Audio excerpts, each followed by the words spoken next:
zanguni katika imani, ikiwa tuko kwenye Ijumaa ya mwisho ya miongoni wa miezi minne mitukufu mitakatifu. Tuko katika mwezi wa Rajab. Sikitiko kama tunenavyo siku zote, na hii ni nasaha kwetu sote, si wingi wajuao miezi ya Kiislamu.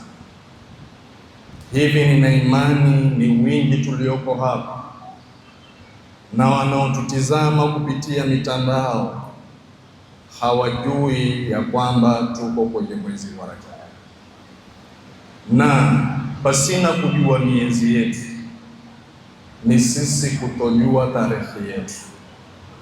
Tusipojua tarehe yetu hatuwezi kufahamu Uislamu wetu, kwa sababu Uislamu ni tarehe, na Uislamu kuna mambo kadha wa kadha yamepita kwenye huu Uislamu, na imetokea hiyo tarehe kwenye miezi ya Kiislamu. Ni lazima tuwe na hima na mahimizo kwetu sisi na wana wetu wafahamishwe na wafahamu miezi ya Kiislamu. Hotuba yetu ya leo, Mwenyezi Mungu akituafikia na tuafikie kila la kheri, ni je, twafahamu haya ama je tunaofahamu na haya ni yapi? Ni mambo matatu muhimu sana, lakini kabla ya kuyataja, ni Allah tabaraka wa taala alimwambia Mtume Muhammad sallallahu alaihi wasallam, fa'lam annahu la ilaha illa Allah. Ndugu zanguni katika imani, Mtume Muhammad sallallahu alaihi wasallam aliambiwa na Mola wake, na hili kuambiwa kwake yeye, kisha naye atufahamishe nasi ya kwamba hapana mola pasaye kuabudiwa kwa haki isipokuwa Allah. Wanazuoni waheshimiwa wasema ya kwamba Allah tabaraka wa taala badaa bililmi qabla alqawli wal amal. Allah tabaraka wa taala kwenye aya hii kwanza alianza kwa elimu kabla hata kumwambia Mtume Muhammad sallallahu alaihi wasallam, simama, nena, simama tena. Ina maana hakuna kitu kama hiyo. Ina maana elimu ni kitu kikubwa sana. Wacha elimu ya dini, hata elimu ya dunia, hata elimu ya dunia. Leo kuna watu wako mbele sababu ni elimu, na kuna watu wako nyuma sababu ni elimu.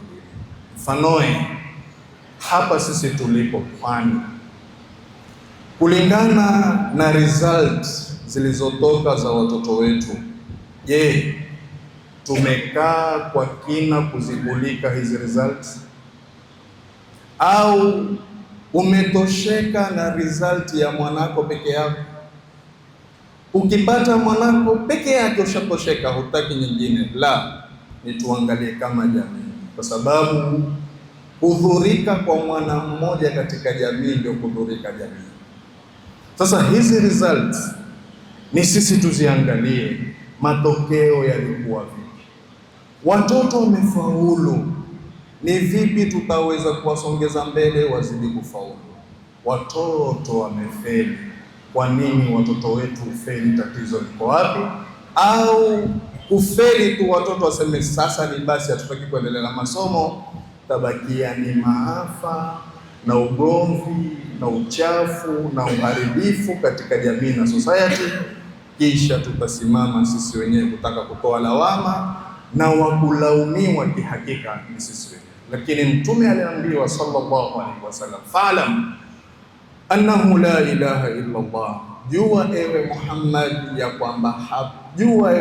kwamba hapana mola pasaye kuabudiwa kwa haki isipokuwa Allah. Sasa kuna misingi mitatu na mambo matatu sote kama Waislamu yafaa tuyajue.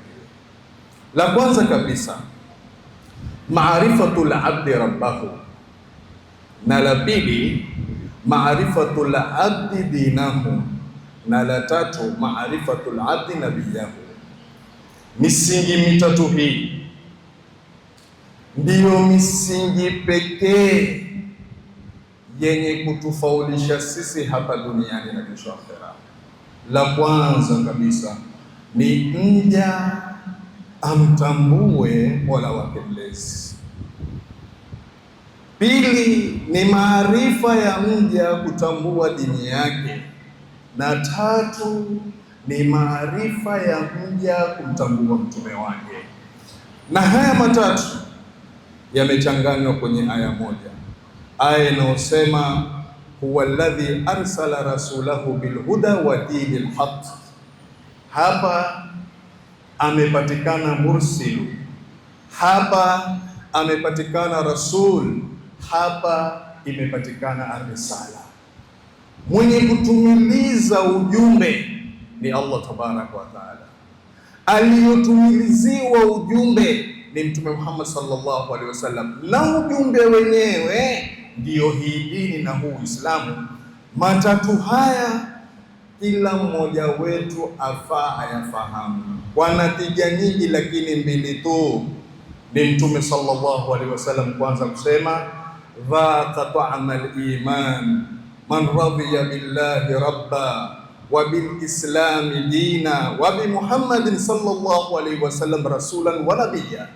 Mtu utaonja ladha ya imani na utakuwa na imani ya ukweli ikiwa utaridhia ya kwamba Allah tabaraka wa taala Mola mlezi ndiye Mola wako, na kisha uridhie ya kwamba Uislamu ndiyo dini yako, na kisha uridhie Mtume Muhammad sallallahu alaihi wasallam ndio mtume wako.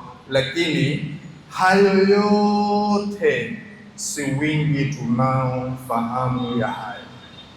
Leo kuna watu Uislamu wao hujulikana baada ya kufa kwao. Watu amezikwa Kiislamu, kumbe alikuwa Muislamu bwana, alikuwa Muislamu ndo akazikwa Kiislamu. Siku ya mazishi yako watu wako ndo watambua, na kuna watu kiujumla watambua dini yako kwa sababu ilikuwa kuna practice ya dini yako, ambapo kwamba hilo ni makosa tena sana. Lakini ni sote tusimame kuwa na ufahamu wa kumjua Mola wetu, na kuwa na ufahamu wa kuifahamu dini yetu, na kuwa na ufahamu wa kumfahamu mtume wetu sallallahu alaihi wasallam. Haya yana faida kubwa sana kwetu sisi.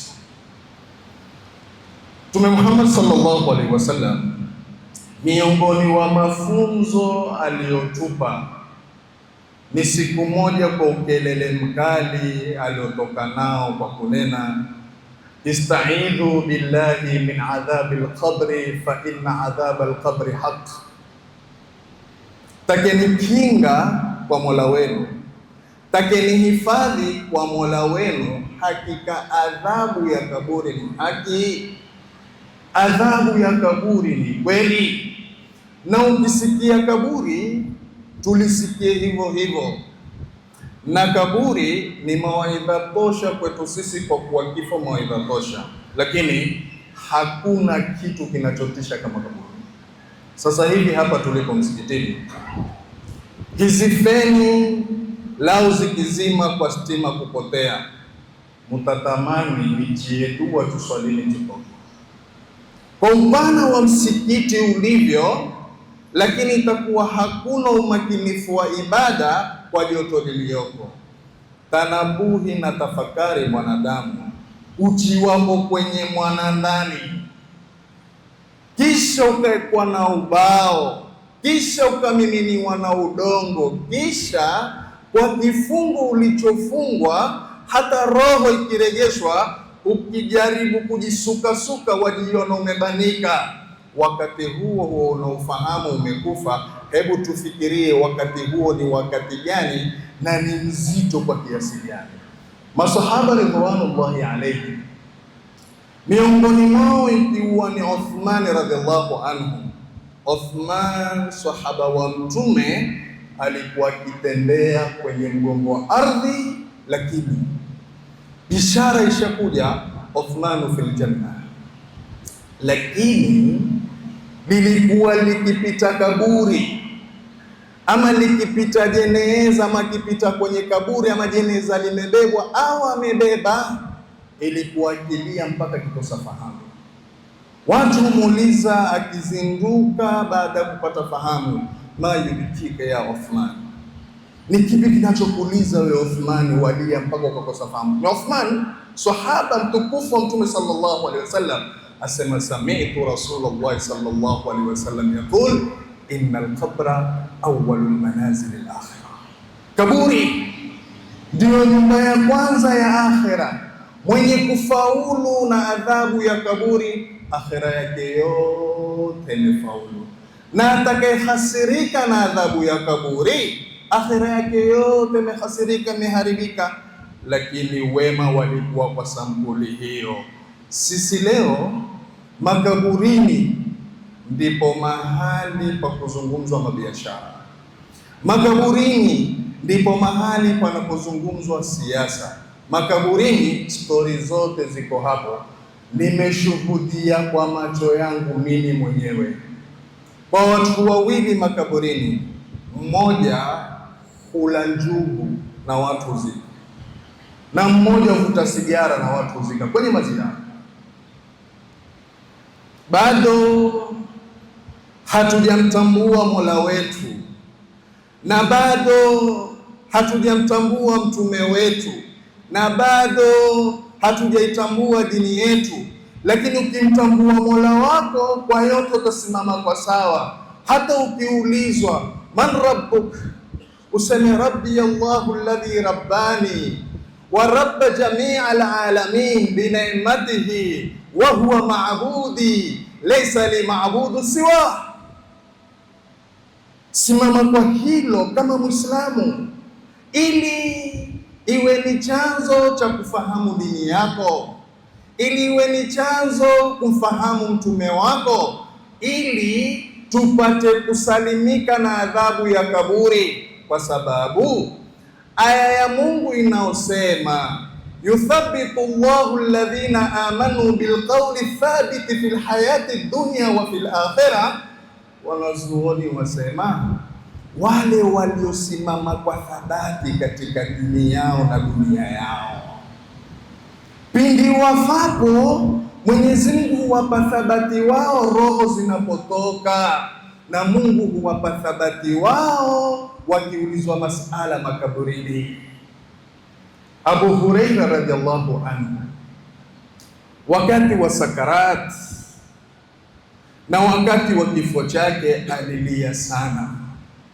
Watu walipomuuliza sababu ya kulia kwake, alinena la abki li firatikum wala huzna ala dunyakum walakin antadhiru rasulan min rabbi yubashiruni bi jannatin au binari. Subhanallah, sili kwa kuwakosa nyinyi marafiki zangu, watu wangu, wala sili kwa kuwa na huzuni na dunia yenu, nalia sijui mjumbe kutoka kwa Allah mwisho wangu huu atanipa bishara gani, mimi wa peponi au mimi wa motoni. Abu Huraira radhiallahu anhu. Sisi leo dini yetu viraka, watoto leo hatuwaheshimu wazazi wetu, na hata masala makaburi hatuyafikiri. Leo vijana tumefikia kiwango wazazi wetu kwetu sisi si lolote si chochote. Kuna jambo hapa hata nikiwaambia naona uzito kuambia. Kuna kijana wa kiume amemtolea mamake uchi wake, akamfanyia hivyo, akamwambia ndo tukue. Hiyo ndio hali ya jamii na ndio hali ya vijana wetu walipofikia. Wiki iliyopita si yuko kijana aliyemuua mamake kwa kisu hapo Zanzibar? Yuko kijana huyo. Hawa vijana akili zao zimeharibika kwa mambo haya wanaotumia na vitu wanavyovitumia. Leo hatuna tena jamii. Weekend iliyopita nilialikwa harusi Kama ada na desturi ilivyo kwetu sisi ni kwamba mwenye kuingia mpaka awe na kadi. Wenye harusi walitatizika kwenye harusi yao kwa kufanya shughuli yao, milango taka kuvunjwa na watu kutaka kupigwa, bali yaliyoko mlangoni moja lipasuliwa kwa jiwe. Na ukiangalia wanaofanya fujo sampuli hiyo ni watoto wa miaka 16, 17, 18, hawajafikia hata miaka 20. Na hiyo ndio jamii yetu sasa hivi tulionayo. Vituko vyote sasa hivi viko kwa watoto underage. Lakini tatizo liko wapi? Mimi nasema sisi wazungumzaji kwenye hizi mimbari twaja kuzungumza, wingi wetu ni ada na desturi kwa ni Ijumaa, na wingi wasikilizaji huja misikitini wakasikiliza ni ada na desturi ni Ijumaa. Lakini kila tatizo liliyoko kwenye mji lazima tusimame kuangalia tatizo hili tutatatua vipi. Tukizungumza kwenye hizi mimbar ni baadaye tupate shura kama jamii ya Kiislamu, tukaeni chini, hili ndilo tatizo kwenye jamii yetu, hili ndilo tatizo kwenye dini yetu, tatizo hili tutatatua vipi? Lakini hao wana wameshuhudiwa, wana na watoto wazungumza kuhusu mirathi, na baba yao hutiwa kwenye mwanandani, hata mchanga hajatiwa.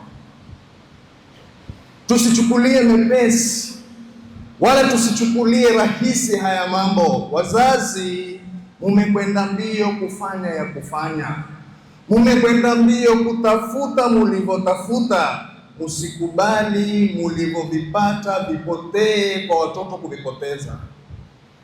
Lakini leo watoto wetu, na sana mimi napenda kuzungumzia vijana twasikitisha. Vijana tumetoka kwenye mwelekeo, vijana tumekosa fikra na dini yetu. Kama wazazi tusimameni, kama wazazi tuangalieni, yako wapi haya mambo? Mbona mambo yaenda kwa sampuli hii? Kuna tatizo gani hapa linalosababisha mambo haya? Mambo gani? Wiki iliyopita kumepiganwa Mwajumwani na Kizingitini, wametoka watu kwenda kusuluhisha. Leo ikiwa watapigana wawili, tusimame kwa vijiji viwili kutaka kuteta, wallahi kwetu ni masikitiko. Lakini kuangaliwe kwa nini haya mambo yanazidi, tatizo ni nini, shida iko wapi? Na la Mwajumwani na Kizingitini ni mazingatio kwetu, keshole itakuwa ni Mvita na Kisauni, kwa sababu tatizo lile lile, na hakuna tatizo lenginelo isipokuwa ni uraibu watoto wetu wanaotumia. Yakizungumzwa kuhusu uraibu, vijana huudhika. Vikizungumzwa kuhusu uraibu, kuna wazee huudhika, na hata kwenye mitandao ukatukanwa. Lakini hivi vitu wanavyotumia watoto wetu, statistics zasema wingi watoto ambao kwamba wamekuwa machizi sasa hivi si jambo lingine, ni mgokaa. Nilipata mashtaka kuambiwa ya kwamba binti ameolewa siku 10 tu, labda nimepata mashtaka siku 10 tu zilizopita. Ameolewa, ameketi na bwana mwaka mzima, hakumwingilia hata siku moja.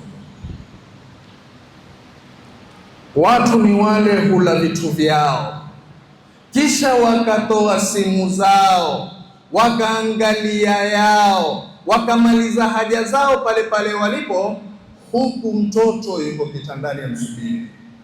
Lakini hapa nalizungumza hili, tutatoka kabla hatujala biriani, tutakwenda kutokuwa marungi na mingokaa, bali hata tushafunga sisi hayo. Khutba zetu ni ada na desturi, khutba zetu hazitusaidii. Kwa nini? Hatujamtambua Mola wetu, hatujaitambua dini yetu, hatujamtambua mtume wetu sallallahu alaihi wasallam. Lakini lau hayo matatu yakifahamika vilivyo, basi wallahi mambo yatakuwa mepesi na sahali. Kwa lugha nyingine, sisi ni waongo kwenye imani letu la kumwamini Mola wetu. Sisi ni waongo kwenye dini yetu.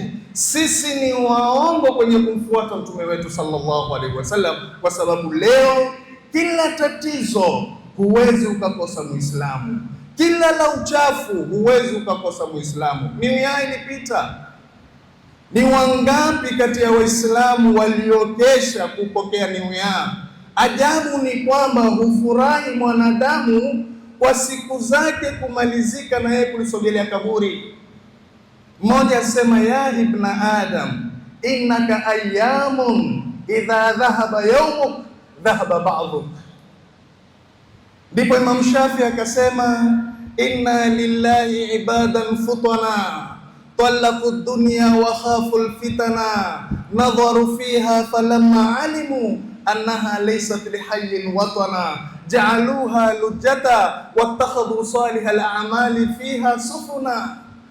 Angalia wema, maneno mazuri na wakati umekwisha. Lakini Imam Shafi asema, inna lillahi ibadan futana, Allah ana waja wekevu wenye kufahamu mambo. Talaqu dunya wa khafu alfitana, walitaliki dunia wakaiacha dunia kwa kuchelea fitina na kuogopa fitina. Nadharu fiha, walitizama kwenye hii dunia. Falamma alimu, pindi walipojua, annaha laysat lihayyin watana, si mahali pa mwanadamu kuishi milele. Ja'aluha lujjata, walifanya kama wimbi la bahari. Wattakhadhu salihal a'mali fiha sufuna, na wakafanya amali njema ni marekebu na jahazi kuvuka kwenye bahari hiyo. Lakini hao ni wale wekevu wenye kufahamu mambo. Lakini ni mangapi machafu yaliyopatikana kwenye hii dunia? Na hili twalinena na tutanena, na likija tena hilo Waislamu itakuwa tuko pale pale. Lakini misingi mitatu hii bado haijafahamika. Hata kule kuwashwa mabaruti si haki. Kuna wagonjwa wako vitandani hawapati usingizi, manake ugonjwa usiku huzidi. Leo washe baruti kwenye dirisha la mtu, leo washe baruti kwenye jamii na watu wakose usingizi. Ni haki gani hiyo? Ni mia gani hiyo? Wapata nini kwa hilo? Lakini Waislamu tusiige sio kwa yetu, tuna yetu tujamaliza kuyafanya, tumalizeni yetu kisha tuige wenzetu. Yetu wenyewe hatujamaliza, sisi twasimama kutaka kuangalia ya watu. Lakini misingi mitatu hii sote tufahamu. Kaburini utaulizwa, man rabbuk, ma dinuk, wa man nabiyuk. Hakuna yeyote atakayesalimika na masala ya kaburini. Naweza ukasema kuna watu kufa baharini, kuna watu kuteketea kwa moto. Hao itakuwa vipi masala ya kuulizwa afapo kwenye bahari na afapo kwenye moto? Moto wake ndio kaburi lake na bahari ndio kaburi lake. Barakallahu li wa lakum bil Qur'anil azim wa nafa'ani wa iyyakum bil ayati wal hakim. Aqulu qawli hadha wa astaghfirullah li wa lakum fastaghfiruh innahu huwal ghafurur rahim wa huwal barrul karim.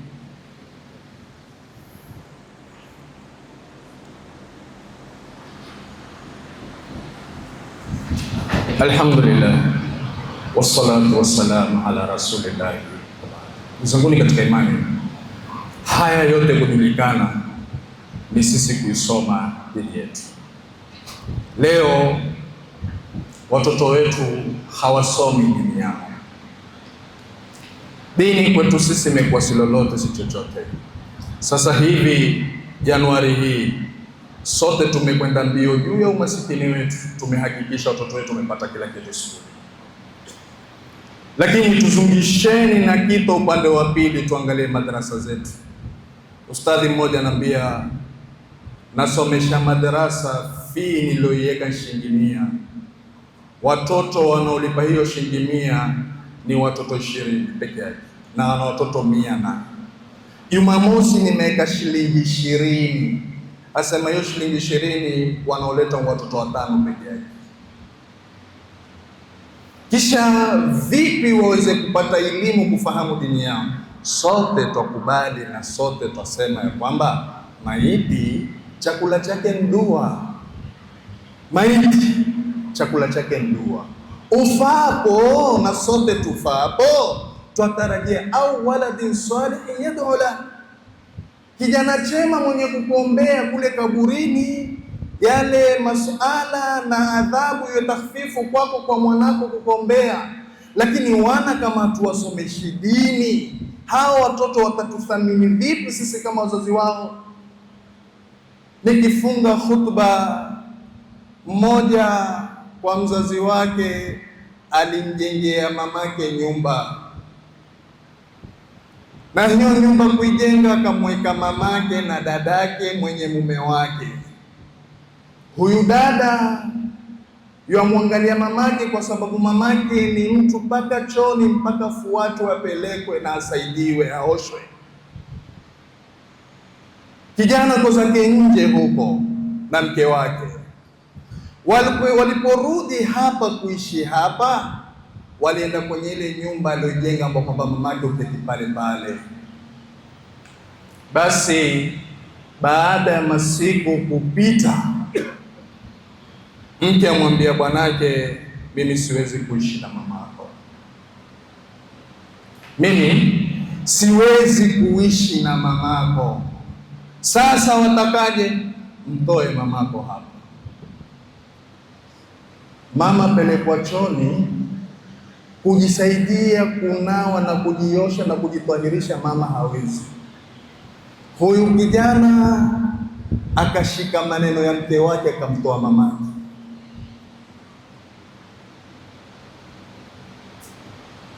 Nyumba iwe ni palace, nyumba ile ikiwa haimfai mamako, una nini wewe? Umejenga nini? Akamtoa mamake akampangishia mamake nyumba, yeye ameketi na mke wake. Nani mke wake tele? Mama hakuna zaidi ya mama. Ni wangapi hapa ambao kwamba hawana mama zao, watamani mama zao na baba zao? Watu hapa sisi tulio na wao tuwashike wazazi wetu, lakini thamani ya wazazi tutaitambua vipi ikiwa watoto hawasomi dini, hawasomeshwi dini? Lakini hilo twasema hayo twasema, tukitoka kesho kutwa lolongo kwenye ofisi za wanasiasa kutafuta basari za skuli. 200 ulionao mwanako madarasa utoi, lakini la skuli uko tayari usimamishwe kuanzia asubuhi mpaka jioni, magua yamekufura hata shilingi 7,000 8,000. Mwanangu takasome, mbona result zikitoka sote ni hii? Dunia ina mwenye na mwenyewe ni Mwenyezi Mungu.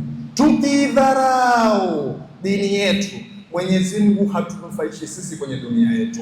Imamu Shafi asema, man arada dunya fa alayhi bil Qur'an wa man arada al akhirah fa alayhi bil Qur'an wa man aradahuma ma'a fa alayhi bil Qur'an. Subhanallah, mwenye kuitaka dunia ashikamane na Qur'ani, mwenye kuitaka akhera ashikamane na Qur'ani, mwenye kuitaka dunia na akhera ashikamane na Qur'ani. Na Qur'ani ndipo utamjua Mola wako, kwa Qur'ani ndio utaitambua dini yako, kwa Qur'ani ndipo utamtambua mtume wako sallallahu alaihi wasallam. Lakini leo angalieni tu masala yanayozungushwa mitaani. Hii Al-Hajar TV, Mwenyezi Mungu aibariki, Mwenyezi Mungu aikunduke. Wana kipindi mtaani huuliza watu masala, watu ambao kwamba Waislamu huulizwa mtume alikuwa na watoto wangapi? Tasikia watu utaja watoto idadi hata ukisikia kutaka kuizima ile TV usisikie. Lakini mfuate yoyote kati ya hao vijana, muulize mchezaji fulani na mwimbaji fulani amesaini contract na kampuni fulani, amelipwa ngapi? Atakwambia kila mwezi alikuwa hivi, alikuwa vile, alikuwa vile, alikuwa hivi. Na kisha za kuambia yule usimwone vile, asubuhi hula mayai mawili, mchana kala kuku nusu kilo, jioni akala chips, anampaka full kila kitu. Yule mchezaji na mwimbaji hula nini na uishi vipi? Lakini ukimwambia mtoto wa Kiislamu au Muislamu, Mtume Muhammad sallallahu alaihi wasallam alifunga Ramadhani ngapi? Atashindwa kukwambia Mtume sallallahu alaihi wasallam alifunga Ramadhani 9 peke yake, na huo Muislamu. Sasa ikiwa humtambui Mtume katika uhai wako, utakwenda jibu nini kaburini ukiulizwa kuhusu Mtume wako? Na vile utakavyoishi ndivyo utakavyoondoka, na utakavyoondoka ndivyo utakavyofufuliwa. Man asha ala shay'in mata alayhi wa man mata ala shay'in buitha alayhi. Kisha Mtume asema yub'athu kullu ala ma mata alayhi, kila mmoja atafufuliwa kwa vile namna alivyokufa. Tusimameni kwa kufahamu dini yetu. Mwisho kabisa, waweza kuambiwa Mtume amekwambia nini katika fadhila za kumlea yatima? Takuta watu sema sijui, lakini angalia fadhila kubwa ya kumlea yatima. Mtume asemaje? Ana wakafilul yatimi kahataini fil janna, mimi na mwenye kumlea yatima, mimi na mwenye kumdhamini yatima tutakuwa hivi peponi. Leo wacha mayatima wa watu, kuna watu wana mayatima wao. Kuna watu filiwa na ndugu zao wenye mali kuliko wao, lakini mali yale wakatumia wao zaidi na watoto wao kuliko mayatima wenyewe. Iwe waishi nao, iwe waishi kwengine, fungu lako na wanako mkubwa zaidi kuliko wale mayatima, na si haki yako wala haki yenu, ni haki yao.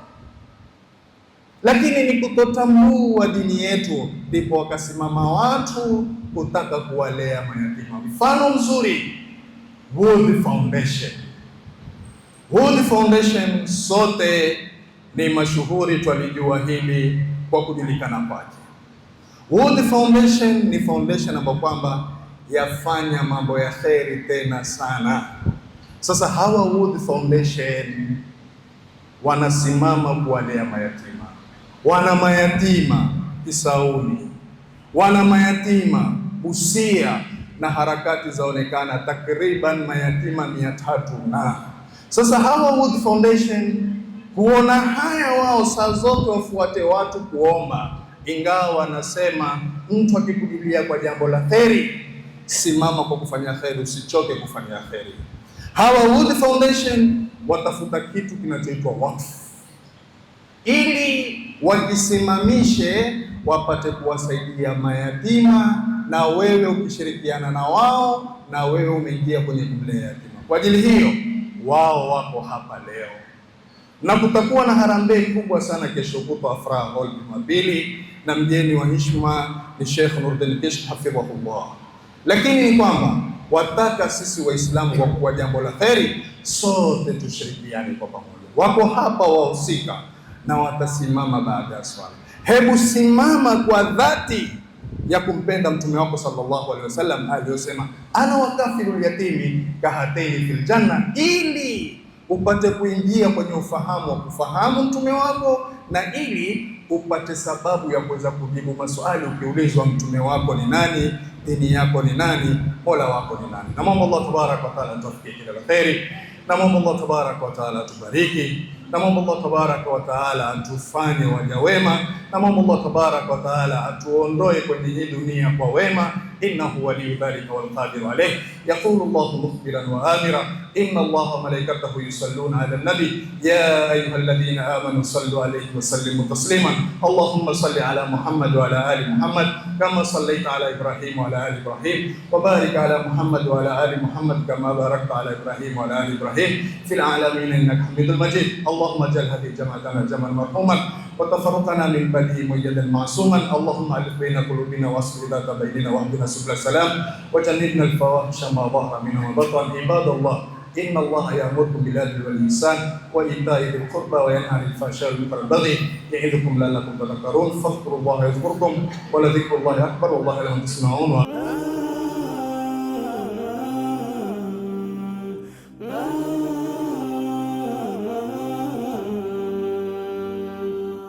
Al Hajar TV, mwangaza kwa umma.